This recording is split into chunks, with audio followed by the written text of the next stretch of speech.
Welcome back, everybody. Thanks for joining us on the program This Week in America, website thisweekinamerica.us. As mentioned, our guest on the program is Vicki Graves. She's the author of the new book, Share the Light. Vicki was born and raised in a small town in southern Oregon. She attended college in Northern California. She met her husband. They have 4 children.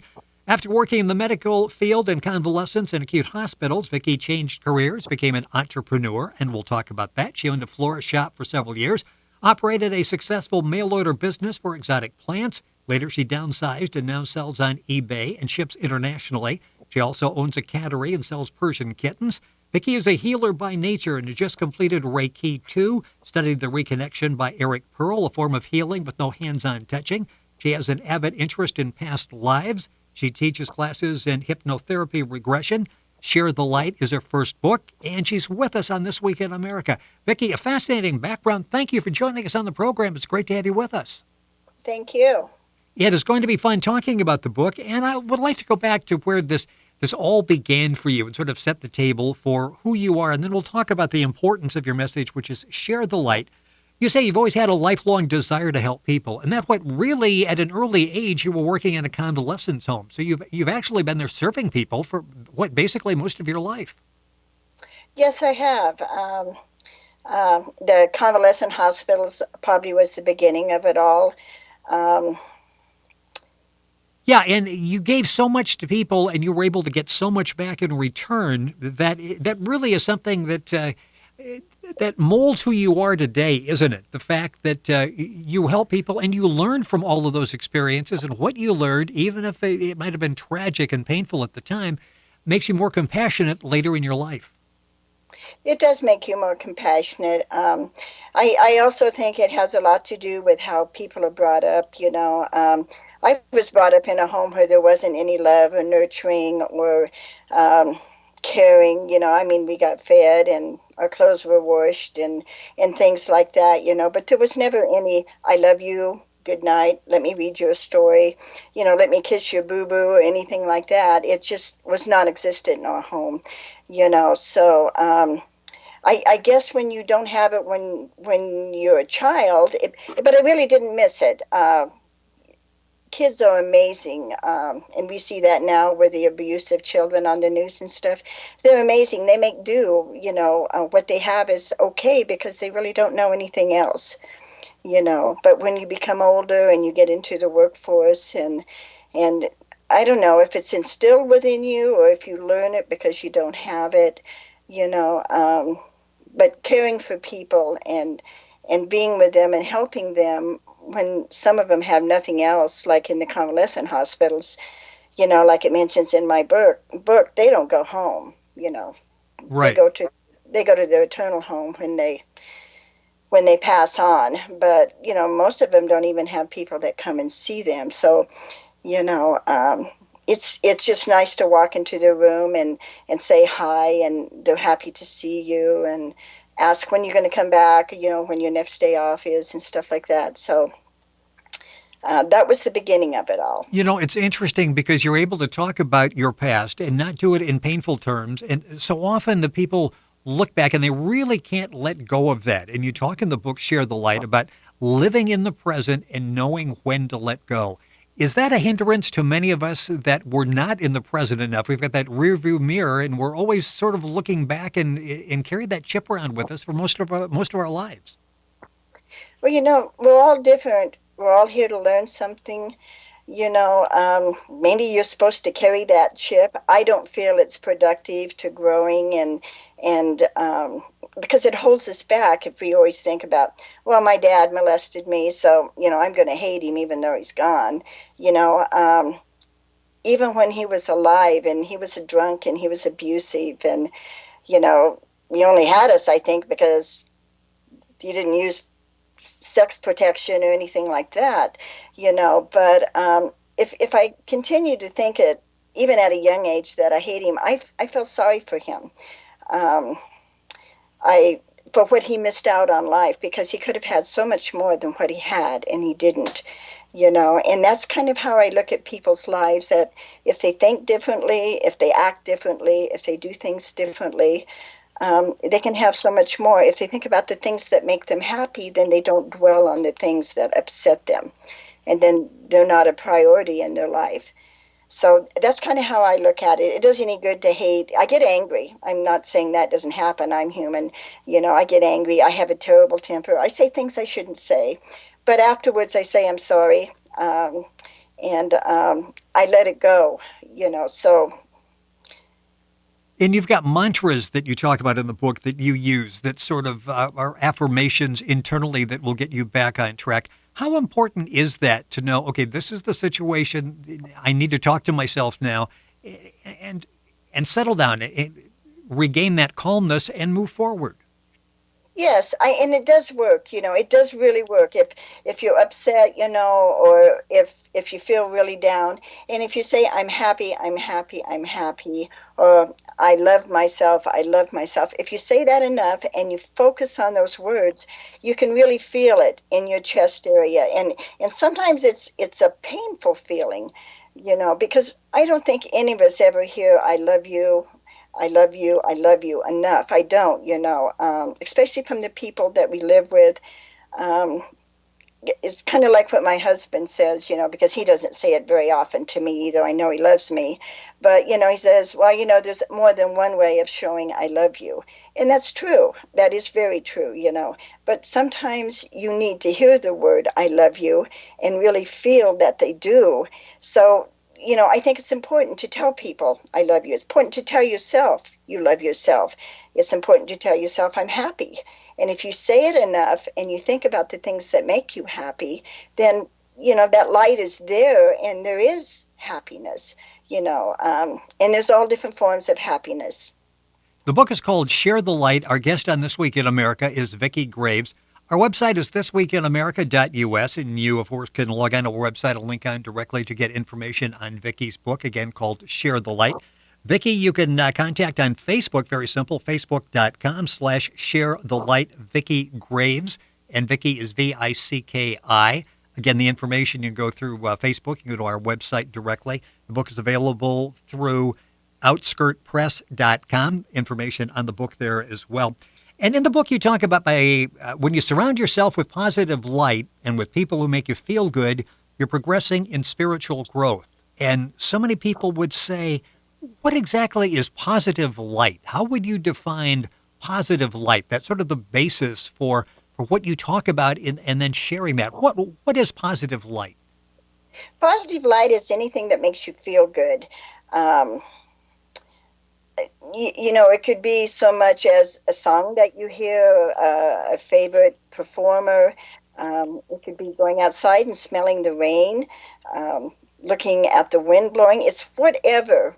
For each individual, it's different because we're all different. We're all unique in our own way. It's whatever makes you feel good, and you focus on that. I mean, some people like to buy jewelry and wear that.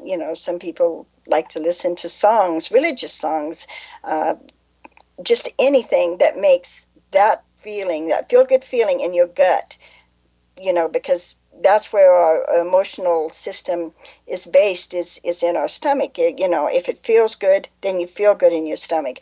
If you think about the news and a child being killed, well, that doesn't make you feel good in your stomach, so you don't dwell on that. You think about something that makes you happy and you give energy to that. You pick up the phone, you talk to a friend, she or he makes you feel good. You talk about things that you're interested in, things that make you happy. That is the light. That is, what we need to do with other people is to share our light with them, let them share their light with us in the way that they do it. And to me, that is what sharing the light is about. One of the chapters in the book, Share the Light, is Count Your Blessings. And it's interesting because you say when we're in an unhappy situation, we tend to make it worse. And I'm reading that like several times because, yeah, we're all in that situation. When there's a problem, we tend to think in negative terms, and all of a sudden a small problem becomes a lingering major problem. Mm-hmm. And what you give your energy to is what you draw unto you. we all have bad things happen to us. I think that's part of our reason we're here on earth, is to learn from those things. But we all have good things that happen to us too, or the majority of us do, and that's kind of what we need to focus on. If we just focus on the negative, about having a fight with your husband or your spouse, or your children doing things that are upsetting to you, if you dwell on that, then you bring more of that into you, because what you think about is what you attract to your life, so if that's all you give your thought to, then what was a minor thing like a quarrel or something just kind of eats away at you like a cancer, and you don't see the good in the other person. All you see is the things that you don't like about them.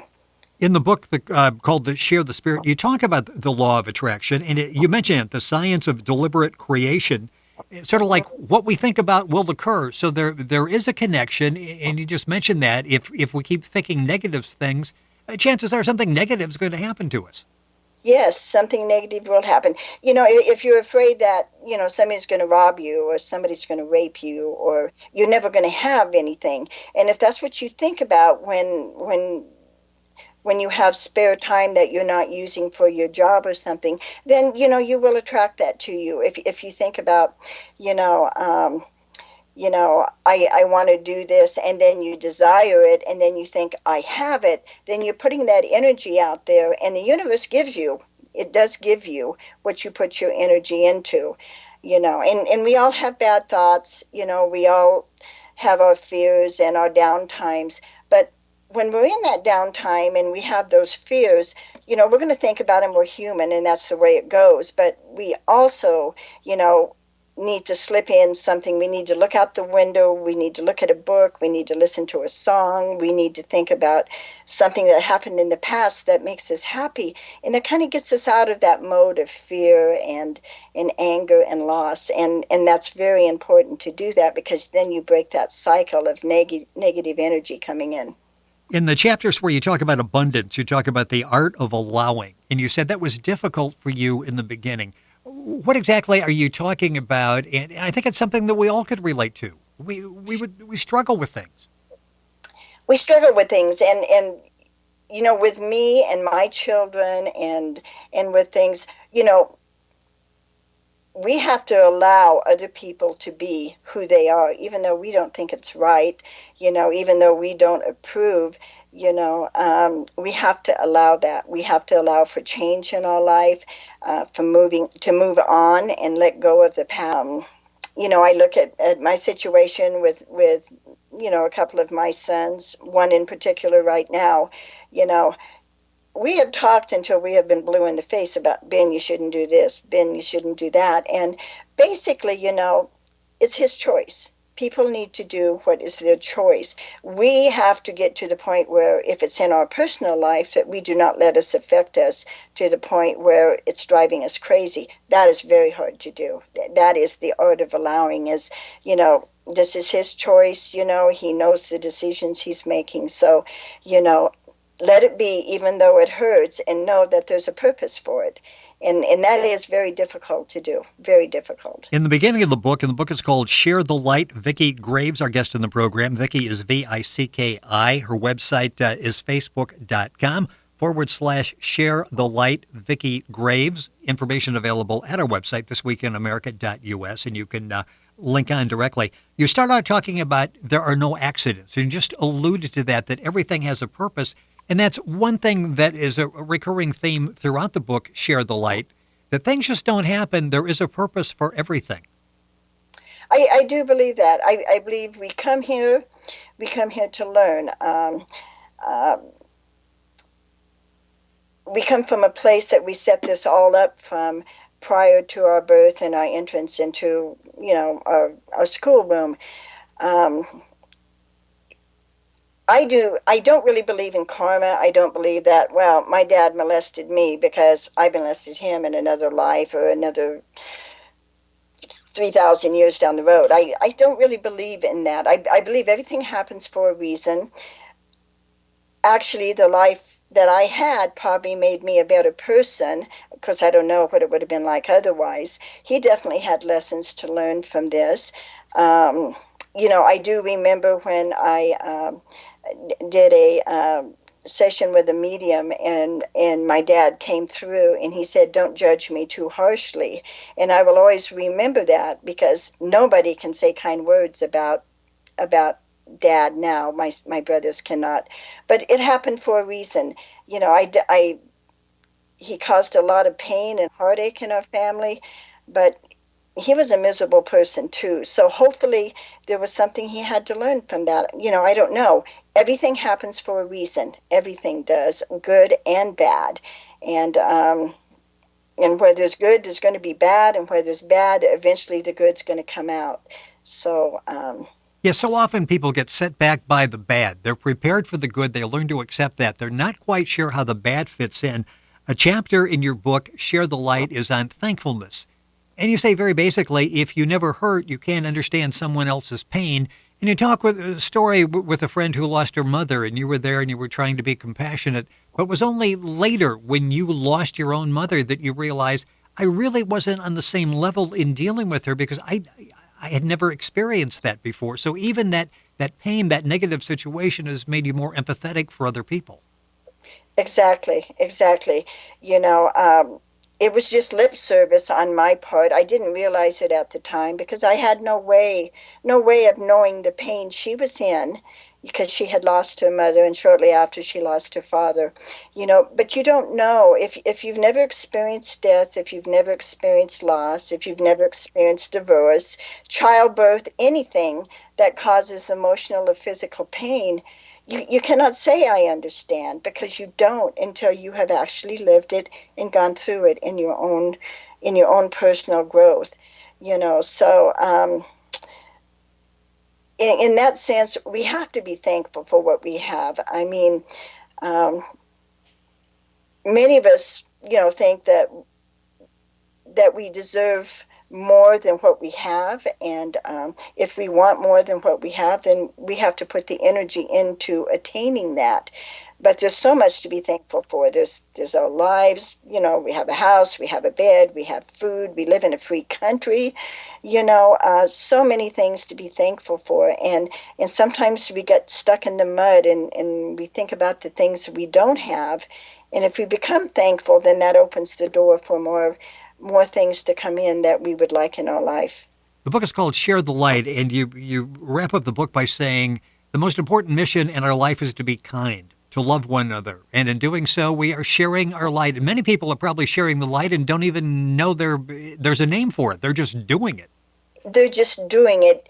With most of us, it's second nature. I mean, to say hello to somebody in a grocery store and they smile back at you and you smile at them, that there is sharing the light, because there's just a flicker of a second of communication, there, and, calling somebody up on the phone that's having a hard time,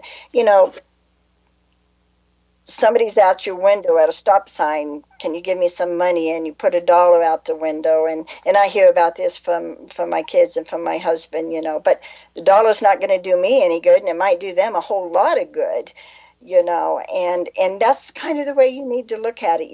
Put your kindness out there, put your love out there, and love can come in all kinds of forms. It can, come by gifting, it can come by talking, it can come by just being there. It's just share your light. We all do it. We all can do it more than we do, though. Because sometimes we get so caught up in our own lives that we tend to forget about other people in our lives that could use a hand, could use a kind, soft word, could use a lunch or a few bucks or whatever. Vicki Graves, our guest. Share the Light is the book. The website is facebook.com/share the light. Vicki Graves. Vicki is Vicki. I'm going to take a minute or so at the end of the program. We really didn't get much of a chance here to talk about past lives, but when you started looking into past lives, talk a little bit about what that meant in your life and maybe understanding better who you are.